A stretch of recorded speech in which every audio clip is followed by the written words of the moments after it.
Hey guys, and welcome back to That LP Show. The name of the game is EarthBound for the Super NES. Welcome to Magicant, the world inside Ness's mind. If you remember our conversation with the Talkative Rock in the Lost Underworld Tenda Village, he said that once we found all of the 8 power spots, i.e. the Your Sanctuary locations, we would unlock your world, quote unquote. And this is the world he meant. It's kind of a strange little dream world, and well, Star Master he will explain in better detail. Ness, you've stood on the 8 power spots of the Earth. From these, you created Magicant, the realm of your mind. In Magicant, there's beauty, kindness, sorrow, and hatred. Of course, there's an evil and violent side of you. The Sea of Eden sits at the center of those feelings. It takes you to the truth about yourself. Ooh, and each time we talk to an NPC around here, the color scheme changes. Okay. Yes it was. What's this bunny rabbit looking thing? This is the realm of Magicant, which your mind created. Yeah, we already kind of heard that. Why don't you explore your mind? Take your time, Ness. Okay, well, one thing that we want to check out is right over here. As you can see, we have Tracy and Mom. And if we talk to Mom, she gives us the option of resting. We're already at full health and psychic points, so no need to worry about that. More importantly, if we come here to Tracy, she does the same thing that she did before when we talked to her at Ness's house. In the real world, she actually stores items for us, and we could check out any items that we've turned into Escargot Express. Somehow they seem to transcend into this world. Oddly enough, there are phones here in Magicant, and we can't use them to call Escargot Express. They say that we're too far out of the way. Anyway, I want to pull out the eraser. We don't really need it here, but it's, just for a little bit of humorous dialogue later on in this area. Did I actually take it out? There we go. Alright, and there's a few places that we can explore. Right here we have a shop.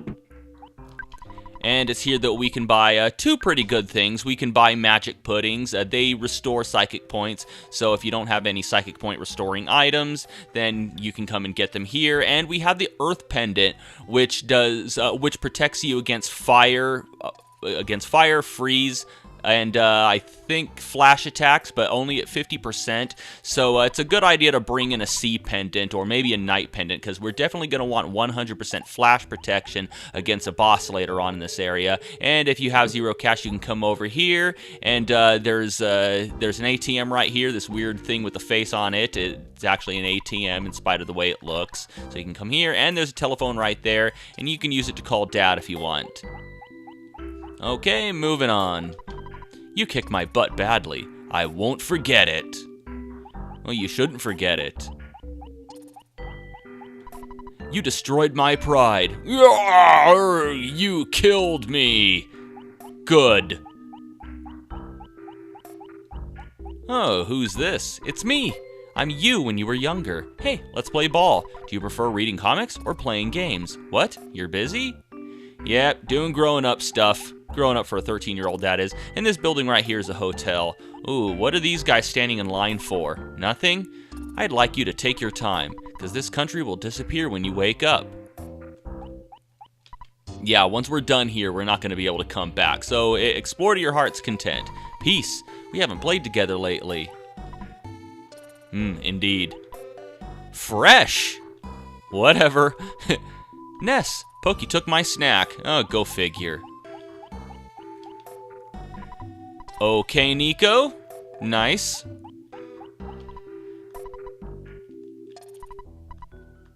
Okay, well, I'm already doing a Let's Play. And we got a PSI Caramel in here.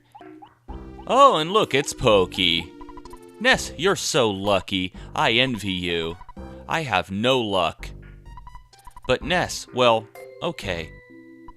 Let's be friends forever, all right? So I guess this is Ness's interpretation of Pokey. I'm not too sure how to interpret that. I don't know if he sees Pokey as a pathetic suck-up, or if he really wants Pokey to be a nice guy. This is Buzz's tombstone. He appeared earlier in the game and gave up the ghost before he achieved his goal. Oh, how sad. Okay, so in here we have the Flying Men. I am your courage. I follow you here in Magicant. My name? Let's say Flying Man. and he joins us, and he kind of acts as just an uncontrollable is an uncontrollable ally in battle that can fight for us. And, well, yeah, pretty much that's it. He's like a teddy bear that can fight. And we can only take one at a time, so if one of them dies, which should be soon, then you can come back and get another one, even though by the time this guy dies, we might be too far to actually turn back. Ness, I still feel pain where you wounded me. Oh, hey, it's Starman again. The Sea of Eden is filled with ultimate intelligence. You can't go there unless you're truly ready. It's a place where you can touch the truth of the universe. Going there may bring sorrow. Okay, so after we cross this line, we're gonna be going into enemy territory, so make sure you're all prepared. And the music changes. Okay, first of all, we want to hang a right here. No need for that butterfly. Hey, look, it's me. Hey, me, I found a cap that you lost. And we got the baseball cap. This thing is the same baseball cap that we had very early in the game, so no point in keeping it. We're just going to drop it right here. And in here, we get a bag of Dragonite, which should come in pretty handy. And a new enemy, which probably going to one-shot. No? Alright, this is the loaded dice. There's a few of them here in Magicant, and pretty much whenever you encounter them, you want to take them out first because they can call for allies, and they can either call for weak allies like beautiful little UFOs or cute little UFOs, what have you, older enemies that we encountered, and you have another one that can call either a Foppy or a uncontrollable sphere. So since they can call for allies, we want to take them out first. At least whenever they appear in a large group, we want to take them out first. Alright, moving on. Oh, there's some question mark enemies right there that can actually hoard you pretty fast. Wait, we want to come up here first. Yeah, when all those enemies appear on screen, they can cause some slowdown to happen. And in here, we get a goddess band. I'm going to go ahead and equip that, and no real need for holding on to this diamond band. It's just going to take up inventory space, so I'm going to go ahead and drop it. And the goddess band actually increases your luck and protects you from hypnosis as well. Okay, that loaded dice there summoned an uncontrollable sphere, so Flying Man might not last very much longer. And here we have a new enemy, the Electro Swoosh. He casts thunder attacks at you, so as long as you have your Franklin badge equipped on Ness, you should be fine against this guy. Just go ahead and take him out with regular attacks.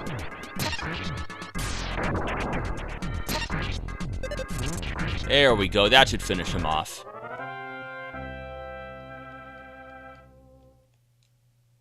Okay, this isn't a very long area, but there are some tough enemies, so you definitely want to stay on your guard and try to keep your HP up. There's a Magicant bat in here, so we're going to go ahead and equip that.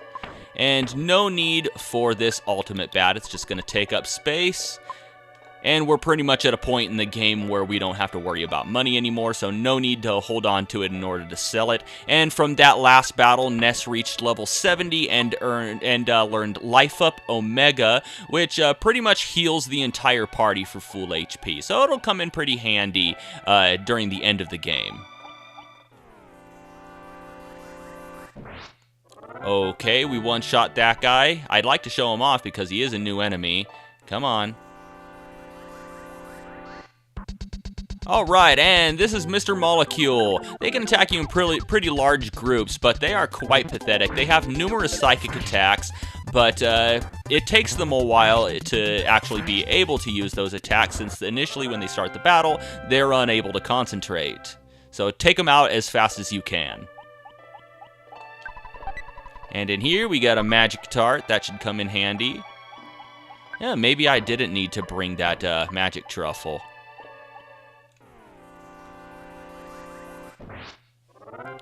Okay. One-shotting enemies pretty easily around here. Okay, new enemy right here. This is the Carefree Bomb. He can throw bombs and super bombs at you, so we want to take him out pretty quickly because he can do a lot of damage. As you can see, he hurt and killed the Flying Man, so we no longer have his support. Yeah, try as you might, Mr. Molecules. Nope, nothing. We're going to try to take these guys out before they end up able to use their attacks. If you wait too long, they will eventually be able to use their attacks, and, you know, they hit pretty hard. Okay, a few more enemies I wanted to show off here. I don't think I'm going to be able to, though. How about you guys? Any of you contain my new enemy that I want to show off? Okay, how about you? Okay, so looks like we're at the end here. Pretty much the only other enemy that we didn't encounter is called the French Kiss of Death. It's a floating pair of lips. It's a lot like the Kiss of Death that we ran into in Pink Cloud. It can poison you with a move appropriately enough called the French Kiss of Death.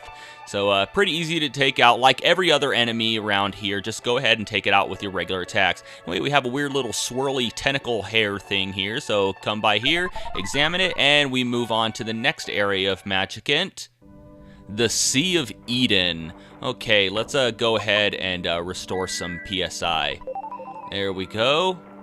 And it's here that we're going to run into 3 enemies. All 3 of them are Krakens.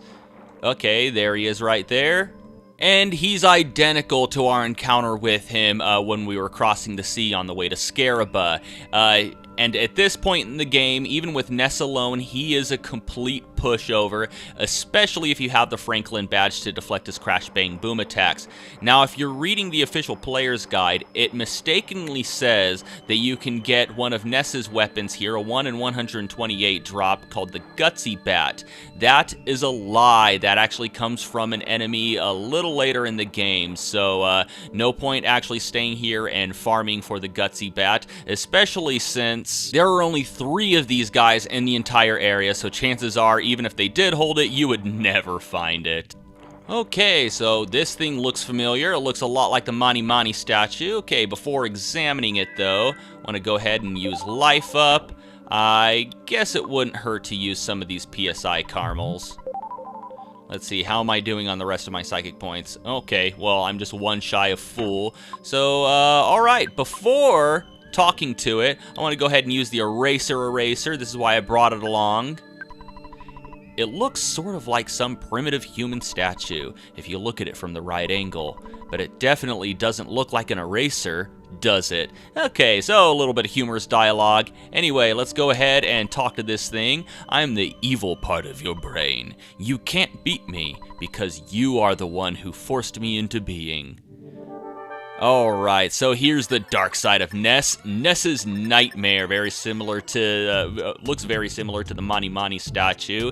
Anyway, this guy, he has attacks similar to Ness. He can use PSI Rockin', levels up to Omega, in fact, and he can emit a glorious flash of light, which is the equivalent of PSI Flash Omega, which is one of the reasons you want to bring along some sort of 100% flash protecting equipment, like the Sea Pendant or the Night Pendant. If you didn't have one of those, you could pick up the Earth Pendant, which protects you from flash attacks. It gives you 50% protection from flash attacks. Other than that, it's better than nothing, so get it if you can, but I highly recommend bringing along something better like the Night Pendant or Sea Pendant. And he starts off the battle with a Psychic Shield, so no point really using PSI Rockin' against him. And just use your regular attacks on him, even though he will cast a Shield of Light as well, which will deflect your physical attacks, and heal when necessary. Now, Ness's AI is smart enough to where if he's hurt really bad, he'll go ahead and heal himself with Life Up, an appropriate level of Life Up in order to heal himself when you select Auto Fight. So the best way to take out Ness's Nightmare is simply to select Auto Fight and just have at it. We're just gonna sit here and let Auto Fight do the, do all of the hard work for us. You can see he's gonna use Rockin' Omega, which is probably gonna do mortal damage against Ness. Nope, but quite a bit. Alright, and yeah, as you can see, Ness automatically uses Life Up Gamma. He tries that glorious light, but of course it doesn't work because we have the Sea Pendant on us, so flash attacks aren't going to work, which is a good thing because that could probably one-shot us if we didn't have it. There we go, and pretty much the only thing that we do here is just, we'll just sit back and watch the show. Ow. Come on, Ness, get around to your turn. Get around your turn, Ness. Alright, good boy. Okay, so as you can see, Ness's AI is pretty smart during auto fight. He knows when to heal himself, so you don't have to worry about it.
And there we go. One of the things that can really screw you over in this battle is trying to get fancy and creative with fighting him. Nope, just make sure you go in with full health and plenty of psychic points and just hit auto fight and let the game do it for you. Ness heard a familiar voice at the center of the Sea of Eden. Gygas's goal is to destroy you. Listen carefully. Everything in the Unverse could be destroyed at the hands of Gygas. Unverse? Unverse. Okay, nice typo there. But he and his followers are also in trouble. The Apple of Enlightenment has foretold that Gygas's attempt will fail. It is because of the existence of a boy named Ness. That's me. Listen. Free your mind and know what you must do. Your destiny has already been decided. You, I, where should we go? You know deep within the reaches of your mind. Saturn Valley, yes. Go to the valley where the Mr. Saturn live. You'll get something new there. Soon, Magicant will be no more. We must be quick. And Magicant fades away. Ness really heard his own voice. Go to Saturn Valley. Go to Saturn Valley now.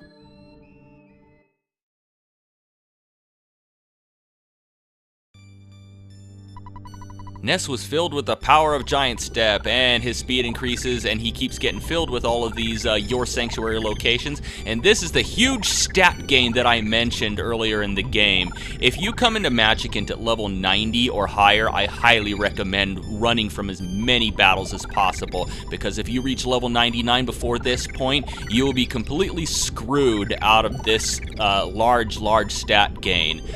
We kind of got an easy break with it, because we got so lucky getting the Sword of Kings, which in most cases will make you gain a significant amount of levels just for grinding for the sword alone. Instantly, Ness's mind cleared, and he realized that he had possessed great power.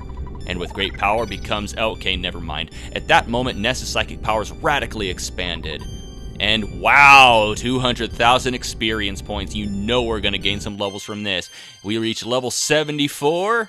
and look at that, because of the way our vitality and IQ increased, we're getting some pretty significant gains in HP and PP. And we reach level 75, and this is where Ness learns his final psychic ability, PSI Rockin' Omega. And he learns PSI Teleport, or he learns Teleport Beta simply because this is a point in the story in which he learns it. Has nothing to do with leveling up.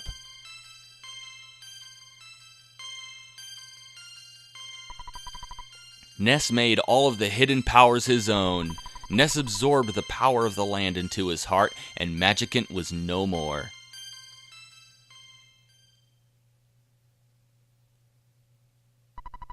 Now you can wake up. Your friends are waiting for you. It is time to get up.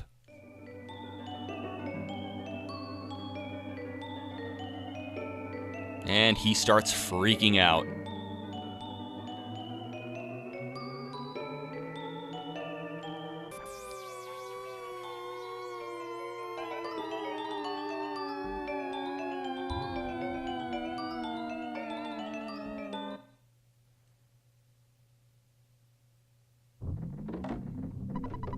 The soundstone that Ness used to have is now gone, which now means that you can no longer go back to the sanctuary locations in order to heal. What happened, Ness? You've been unconscious for a long time. You kept saying something. Saturn Valley? What's waiting for us there? Anyway, we need to teleport. And they're gonna go ahead and use teleport beta to get out of here, in spite of the fact that they really don't have enough room. If we were to try to actually do this, we'd run into that volcano thing. And we are back in Saturn Valley. And, oh hey Dad. Yes, I have been. Yep, it does definitely sound like a good idea. Okay, so I'll do that after talking to some NPCs. Thanks a lot. I do what I say. Cross heart. Okay. What do you have to say? I think new things, difficult things, from now. Okay, so I guess that's a nice way of saying that you're going to get smarter. I'm not sure what will happen, but I sense big-time trouble ahead for you. I'm going to stay here for a while and help Mr. Saturn. It's important for a man to enjoy doing his duty. Yeah, you said duty. You got anything important to say? Nope. How about you? Hello, Apple Kid. Excellent, excellent. Everything proceeded as planned. Dr. Andonuts, Mr. Saturn, and I worked together and finally completed the phase distorter. The purpose of the device is to enable instantaneous travel through space and time. In this prototype, you can only travel to different points within the same time period. It is able, however, to search out locations of enemies. Right now, it is indicating the presence of enemies in the lost underworld. Ooh, well, we were just there. Yaha! The Mr. Saturns are incredible folk, and the Apple Kid, he is the most exceptional young man, very different from other kids. Well anyway, the prototype phase distorter has been stolen. Someone resembling a pig wearing clothes took Mr. Saturn captive and stole the device. Must be Pokey. Okay, let's head into this thing and see what happens.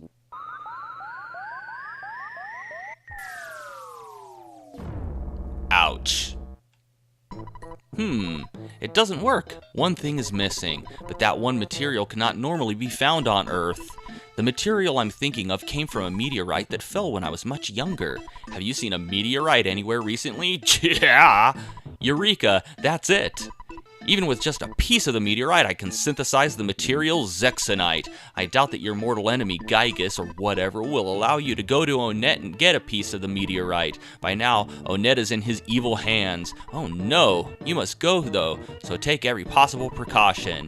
The Mr. Saturns have introduced some of their new developments at their shop. Please check them out before you leave. I wonder what Onet is like at this point in time. Well, it doesn't sound good, that's for sure, so we're going to hit up the shop here, buy some new equipment, and then we're going to head into Onet and first of all make sure everybody's okay, but more importantly get a piece of that meteorite so Dr. Andonuts here can make some Zexonite and fix the phase distorter. But that's going to have to wait until next time, and until next time, thank you for watching That LP Show and have a one that is good.